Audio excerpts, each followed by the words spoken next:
সর্বোচ্চ সহযোগিতা করছি ভোটাররা যেন উপস্থিত হয় এবং সহজে স্বাচ্ছন্দ্যে তারা ভোটাধিকার প্রয়োগ করতে পারে। আমরা সকাল থেকে দেখলাম বিভিন্ন কেন্দ্রে কিন্তু সকলেই এই যে এরকম একটি কাগজ দিচ্ছে শিক্ষার্থীদের। একজন শিক্ষার্থীর তো 200 ইংরেজি ওয়ার্ড মুখস্থ করতে 6 মাস লাগে, সেখানে 13 দিনে তো 1293 জন প্রার্থীর নাম মুখস্থ করা হয় সম্ভব। প্রত্যেক প্যানেল এমনকি স্বতন্ত্র প্রার্থীরাও কিন্তু তাদের এই যে ব্যালট নম্বর দিচ্ছে। আপনারা নিচে দেখলে দেখবেন অনেক ময়লা ফেলানো, দেখলেই বুঝতে পারবেন।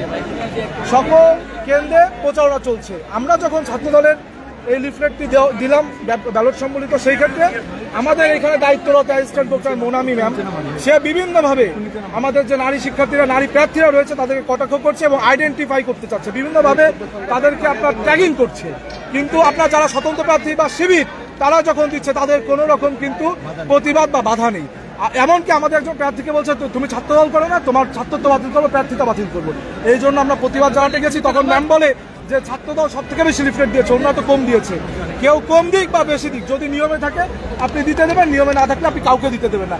কিন্তু আপনি প্রথমে দিতে দিলেন না আমাদেরকে, আপনার ভোটে 6 ঘন্টা পার হয়ে গেল, এরপর আপনার দিলে এখন আপনি বাধা দিচ্ছেন বা এখন বলছেন তাহলে এখন সবাই দাও। এর মানে কি?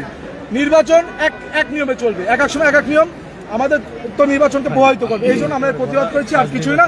এবং ওনাকে আমরা প্রশাসনিক কর্মকর্তা হিসেবে ওনাকে আহ্বান জানিয়েছি নিরপেক্ষতা পালন করুন।